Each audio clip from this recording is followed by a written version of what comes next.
करता है, ये मॉलिक्यूल के फॉर्म में एग्जिस्ट करता है। तो क्या हुआ, जब एटम जो है हमारे मिलते हैं तो क्या करते हैं, हमारे मॉलिक्यूल बनाते हैं। अब जैसे ऑक्सीजन का एक एटम क्या हुआ, O और O, तो ये आपस में मिलके क्या इसने बनाया, O2, तो ये क्या हो गया, मॉलिक्यूल हो गया। और ये क्या हो गया, ये एटम है और ये भी एटम है। तो ये जो है, ये एटम जो है ऑक्सीजन गैस O के फॉर्म में सिर्फ नहीं होती हमारी एयर में, O2 के फॉर्म में होती है, यानी कि मॉलिक्यूल्स के फॉर्म में होती है। अब देखिए क्या होता है कि एटम तो हमेशा क्या होंगे, एक ही तरह के होंगे। अब जैसे मान लीजिए कि जैसे अब ऑक्सीजन गैस है, तो ऑक्सीजन गैस में जो ऑक्सीजन के जो एटम होंगे वो O ऐसे करके होंगे। अब देखो यहाँ पर जैसे लेकिन ऑक्सीजन गैस में जो मॉलिक्यूल होंगे वो O2 होगा। तो अब क्या होगा कि जो एटम, जो मॉलिक्यूल होते हैं, अब देखिए मॉलिक्यूल हमारा क्या होता है, एटम तो पता चल गया कि एटम क्या होते हैं। अब मॉलिक्यूल क्या होता है, मॉलिक्यूल जैसे हमारा जब दो एटम आपस में मिलते हैं तो वो क्या बनाते हैं, जब दो एटम आपस में मिले तो उन्होंने क्या बना दिया, मॉलिक्यूल बना दिया। जैसे ये ऑक्सीजन का मॉलिक्यूल है। इसी तरह मॉलिक्यूल में कोई जरूरी नहीं है कि एक ही तरह के उसमें एलिमेंट्स हो, एक ही तरह के इसमें एटम हो, इसमें डिफरेंट तरह के मॉलिक्यूल में डिफरेंट तरह के एटम भी हो सकते हैं। जैसे वाटर जो है कैसे बनता है, वाटर जो हमारा क्या है, वाटर का एक मॉलिक्यूल क्या होता है, H2O, यानी वाटर के एक मॉलिक्यूल में, ये एक मॉलिक्यूल है वाटर का, ये क्या है, मॉलिक्यूल है वाटर का, और इसमें जो है ऑक्सीजन का एक एटम है, वन एटम किसका है, एटम ऑक्सीजन का है, और इसमें 2 एटम है किसके, हाइड्रोजन के। तो वाटर के एक मॉलिक्यूल में, वन मॉलिक्यूल में 2 एटम हाइड्रोजन के और एक एटम ऑक्सीजन का है। यानी कि मॉलिक्यूल जरूरी नहीं है वो एक ही तरह के एटम से मिलकर बने हो, मॉलिक्यूल डिफरेंट तरह के एटम से मिलकर भी बन सकते हैं। अब जैसे देखिए, जैसे हमारा अमोनिया है, तो अमोनिया जो है इसमें NH3, अमोनिया को क्या कहते हैं, ये अमोनिया है, अमोनिया। तो अमोनिया जो है क्या होता है, अमोनिया में एक एटम जो है, अमोनिया में एक एटम नाइट्रोजन का है और 3 एटम जो है ये किसके हैं, हाइड्रोजन के हैं। यानी कि अमोनिया का एक एटम नाइट्रोजन का, 3 एटम हाइड्रोजन के, तो ये मिलकर अमोनिया का क्या बना, अमोनिया का 1 मॉलिक्यूल बना। ओके। अब इसी तरह से मॉलिक्यूल में कई तरह के एटम्स हो सकते हैं और उनकी गिनती भी डिफरेंट हो सकती है। यहाँ पर ये मैं आपको बताने जा रही थी। अच्छा, अब देखो यहाँ पर आती है बात एटम और मॉलिक्यूल में। गाइस मेरे ख्याल में तो आपको डिफरेंस समझ में आ गया होगा कि एटम क्या होते हैं और मॉलिक्यूल क्या होते हैं। और मॉलिक्यूल जो हमारे होते हैं किसी भी केमिकल रिएक्शन में जो पार्टिसिपेट करते हैं, जैसे हाइड्रोजन का एक मॉलिक्यूल और ऑक्सीजन का एक मॉलिक्यूल, ये दोनों आपस में जब मिलते हैं तो वाटर का एक मॉलिक्यूल बनाया। अब देखो इसको बैलेंस करो, ऑक्सीजन 2, तो ऑक्सीजन यहाँ पर 2 होनी चाहिए। अब हाइड्रोजन कितनी हो गई, यहाँ पर 4, तो यहाँ पर हाइड्रोजन 2 करेंगे। तो यानी कि वो हाइड्रोजन के 2 मॉलिक्यूल और ऑक्सीजन का एक मॉलिक्यूल आपस में रिएक्ट करके 2 मॉलिक्यूल वाटर बनाते हैं। इसी तरह से देखिए नाइट्रोजन का 1 मॉलिक्यूल और हाइड्रोजन का एक मॉलिक्यूल पहले रिएक्ट करेंगे तो इनसे नाइट्रोजन गैस बनती है, लेकिन ये बैलेंस नहीं है।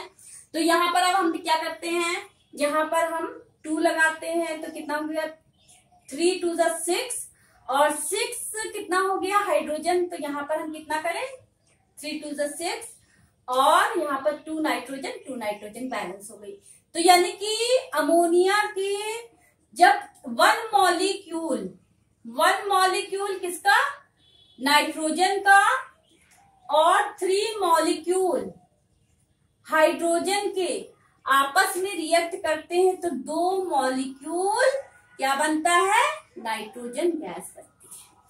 तो इस तरह से गाइस हमारा एटम और मॉलिक्यूल में आपको डिफरेंस समझ में आ गया होगा। अब यहाँ पर एक चीज हम और आपको बताएं कि हमारा क्या है, मेन बताने वाला यहाँ पर है कि कंपाउंड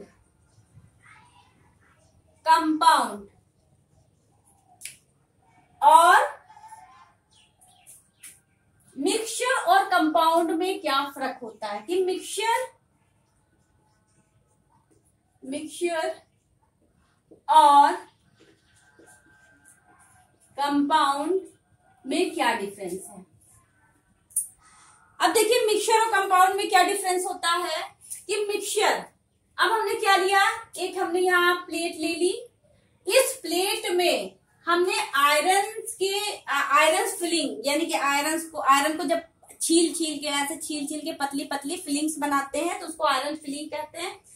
आयरन फिलिंग्स ले ली, आयरन फिलिंग्स ऐसे होती है, ऐसे और हमने सल्फर ले लिया, क्या लिया आयरन फिलिंग और सल्फर। आयरन फिलिंग्स ली है यानी कि आयरन की फिलिंग और सल्फर यानी कि एस, आयरन फिलिंग को हम डिनोट करते हैं Fe से। ठीक, तो हमने क्या लिया Fe ले लिया, Fe और सल्फर यानी कि S ले लिया। तो इन दोनों को मिक्सचर हमने रख दिया। अब मिक्सचर में हमने इनको ऐसे करके मिला दिया, जैसे हमने चावल और दाल का मिक्सचर चावल और दाल को आपस में मिला दे तो वो मिक्सचर बन जाता है, तो मिक्सचर हो गया। तो इसीलिए आयरन फिलिंग और सल्फर का। तो अब हम क्या करेंगे, इस मिक्सचर को हम अलग भी कर सकते हैं। अगर चाहे जो ये चीज हमने दोनों को मिला के रखा तो ये एक मिक्सचर बन गया।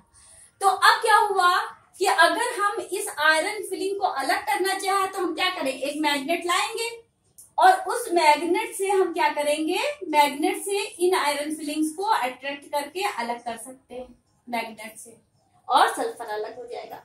यानी कि मिक्सचर जो होता है उसमें कोई केमिकल रिएक्शन नहीं हुई, यानी आयरन और सल्फर में जब हमने मिक्सचर बनाया तो इन दोनों के बीच में कोई केमिकल रिएक्शन नहीं हुई। यानी कि यहाँ पर आयरन और सल्फर के बीच में कोई केमिकल रिएक्शन हमारी नहीं हुई, और सिर्फ इन दोनों का मिक्सचर हमें क्या मिला, इन दोनों का यहाँ पर हमें क्या मिल गया, मिक्सचर एक हमें मिल गया था, इन दोनों का मिक्सचर मिला था, और जिससे हम आयरन अलग भी कर सकते हैं।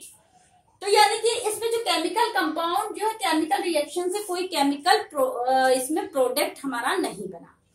अब कंपाउंड क्या होता है कि कंपाउंड में देखो कि अगर हम आयरन, ये हमारा आयरन है, ये आयरन है, ये आयरन है, और आयरन को जब हम रिएक्ट कर दे सल्फर से, यानी कि ये हमारा क्या है सल्फर है, तो आयरन को जब हम सल्फर से रिएक्ट करते हैं तो ये हमारा केमिकल रिएक्शन करता है FeS, यानी ये क्या बनाएगा FeS, आयरन सल्फाइड। ये क्या बनाएगा, आयरन सल्फाइड बनाएगा, आयरन सल्फाइड बनाएगा। तो ये जो आयरन सल्फाइड बनता है तो ये जो है क्या हो गया, ये केमिकल रिएक्शन से ये हमारा क्या बन गया, एक प्रोडक्ट बन गया। यहाँ पर जो है केमिकल रिएक्शन से जो प्रोडक्ट, अब अगर हम आयरन को इसके आयरन को चाहे तो अलग कर दे तो नहीं, ये नहीं अलग होगा, और सल्फर ये दोनों अलग नहीं हो सकते, क्योंकि अब जो है जो यहाँ पर जो प्रोडक्ट बना है, जो हमारा प्रोडक्ट यानी कि P बना है, तो उसमें जो यहाँ मान लीजिए आयरन सल्फाइड का ये हमारा, तो इसमें जो इसके मॉलिक्यूल होंगे वो FeS के मॉलिक्यूल होंगे। तो यानी कि कंपाउंड जब बनता है तो जो प्रोडक्ट केमिकली वो रिएक्ट कर जाते हैं और उनको कंपाउंड में इन एलिमेंट्स को हम अलग नहीं कर सकते हैं, यानी इनके एलिमेंट्स को अलग नहीं कर सकते हैं कंपाउंड में। और मिक्सचर में हम क्या कर सकते थे, दोनों के एलिमेंट्स को अलग कर सकते थे। तो ये है डिफरेंस कंपाउंड और मिक्सचर में, यानी मिक्सचर और कंपाउंड में क्या डिफरेंस होता है। यानी कि अब इसके जो है यहाँ पर जो कंपाउंड बना, ये जो कंपाउंड बना, तो इसका जो तुम्हारा जो एक अगर हम मॉलिक्यूल देखें तो वो एक मॉलिक्यूल काहे का होगा, FeS का एक मॉलिक्यूल होगा, यानी आयरन सल्फाइड जो है FeS एक मॉलिक्यूल होगा। ठीक है, तो ये केमिकली रिएक्ट करके इन दोनों को अब अलग नहीं, तो ये कंपाउंड हमारा कहलाता है। नाउ गाइस, अब हम यहाँ पर आपको ये भी बता दें कि जैसे ये आयरन की हमारी रॉड है, ठीक है, तो ये जो आयरन की हमारी रॉड है, तो ये पता है आपको, ये आयरन है, तो इसके हर एक एटम Fe यानी Fe एलिमेंट्स के बने हैं, यानी एटम के बने हैं। ठीक है, यानी कि आयरन रॉड में जितने भी एटम होंगे Fe के बने होंगे। ये नहीं होंगे कि आयरन रॉड में कॉपर Cu के जो है इसमें एटम भी आ जाए, नहीं, यानी कि एक ही आयरन के जो अगर आयरन है तो उसके एटम Fe होंगे। अब अगर मान लो यहाँ पर हम कॉपर की रॉड ले ले, तो कॉपर की रॉड में जो उसके एटम होंगे, एलिमेंट्स होंगे, वो Cu के एलिमेंट्स होंगे, Cu के एलिमेंट्स होंगे, यानी कि एक ही सब्सटेंस के जो एलिमेंट्स होते हैं वो सेम होते हैं। जैसे कॉपर के जो एलिमेंट्स होंगे, जो एटम होंगे वो सेम होंगे, Cu। इसी तरह आयरन के जो एलिमेंट्स होंगे, ये इस आयरन सब्सटेंस के जो एलिमेंट्स होंगे, उनके जो एलिमेंट्स होंगे वो क्या होंगे, सेम होंगे। लेकिन डिफरेंट सब्सटेंस, डिफरेंट मटेरियल, जैसे कॉपर और आयरन के जो एलिमेंट्स होंगे वो डिफरेंट होंगे। कॉपर के एलिमेंट डिफरेंट होंगे और आयरन के एलिमेंट या एटम डिफरेंट होंगे। तो यहाँ पर यानी कि एलिमेंट, यानी कि एक ही जो मटेरियल के जो एलिमेंट होते हैं वो सेम होते हैं, प्योर, एक ही प्योर मटेरियल जो सब्सटेंस के जो एलिमेंट्स होते हैं वो सेम होते हैं। जैसे आयरन, कॉपर, एल्युमिनियम के Al होंगे, इसी तरह से जो है जो भी एलिमेंट्स होंगे सेम होंगे। तो ये क्या होंगे, अब आयरन के एटम तो Fe यानी कि एज ए एटम, आयरन के एटम जो है Fe के फॉर्म में रह सकते हैं। कॉपर के जो है, कॉपर जो हमारी रॉड होती है उसमें भी Cu के फॉर्म में उसके एटम्स होते हैं, मॉलिक्यूल नहीं होते हैं। ये मॉलिक्यूल के फॉर्म में ये नहीं रहते हैं एलिमेंट्स, यानी कि Fe2 के फॉर्म में रहेंगे, नहीं, ऐसा नहीं होता है कि Fe2 के फॉर्म में इसका मॉलिक्यूल बनेगा।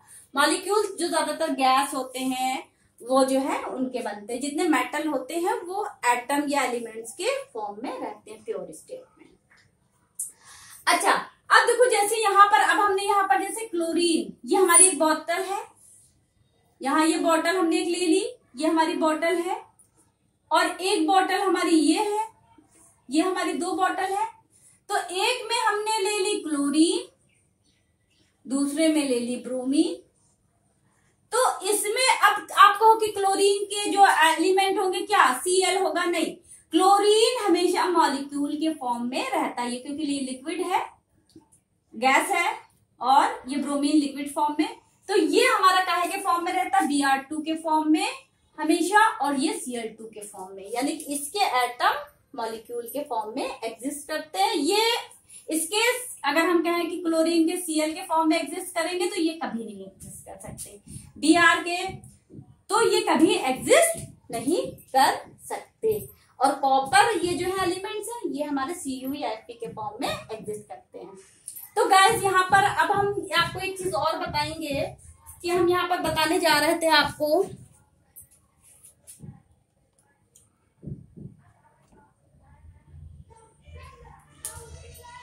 गाइस यहाँ पर हम एक चीज और आपको बताने जा रहे थे कि कोई भी केमिकल रिएक्शन जो होती है उसको सिंबल में कैसे लिखते हैं, how to write a chemical reaction. तो गाइस यहाँ पर हम ये देखते हैं, how to write a chemical reaction, chemical equation, यानी किसी भी केमिकल इक्वेशन को हम कैसे लिखते हैं। तो गाइस यहाँ पर सबसे पहले देखते हैं जो कोई भी केमिकल इक्वेशन होती है तो जो हमारे रिएक्टेंट होते हैं, ये तीर का निशान हमने बनाया, एरो, ये एरो हमने बनाया। तो एरो जो बनाया तो इसके लेफ्ट हैंड साइड यानी टेल की तरफ जो होंगे, मान लीजिए A प्लस B, जो भी टेल की तरफ है वो हमारे कहलाते हैं रिएक्टेंट। क्या कहलाते हैं? रिएक्टेंट कहलाते हैं। तो इनको हम क्या में लिखते हैं? रिएक्टेंट में। और जो इसके हेड की तरफ एरो के होते हैं, जैसे ए बी जो है मिलके क्या बना? ए बी बना, तो ये हमारा कहलाता है प्रोडक्ट। ये क्या कहलाता है? प्रोडक्ट। यानी कि इधर रिएक्टेंट और ये जो यानी कि जो पार्टिसिपेट करते हैं केमिकल रिएक्शन में वो रिएक्टेंट कहलाते हैं, और जो जिस फॉर्म होती है वो प्रोडक्ट कहलाता है। प्रोडक्ट एक भी बन सकता है, एक से ज्यादा भी बन सकते हैं। रिएक्टेंट जो है हमारे दो तो होने ही चाहिए कम से कम, और रिएक्टेंट हमारे सेम भी हो सकते हैं, डिफरेंट भी हो सकते हैं, डिफरेंट रिएक्टेंट हो सकते हैं। तो अब देखो, अगर ये मान लीजिए जैसे हमारा मैग्नीशियम है, ऑक्सीजन से रिएक्ट करता है तो मैग्नीशियम ऑक्साइड बनाता है, ये भी हमने बताई थी। वाटर है, हाइड्रोजन है, वाटर से रिएक्ट करता है तो H2O बनाता है, ये भी रिएक्शन हमने बताई थी। अमोनिया, नाइट्रोजन जब हाइड्रोजन से रिएक्ट करती है तो अमोनिया बनाती है, NH3 बनाती है, और ये गैस है हमारी। तो हमारी ये भी क्या है? रिएक्शन है। तो देखिए इसमें अगर हमारा रिएक्टेंट सॉलिड होता है तो हम उसके, ये जैसे मैग्नीशियम सॉलिड है तो S लिख देते हैं। S क्या डिनोट करती है? S डिनोट करती है S for solid state. S denote करती है सॉलिड स्टेट को।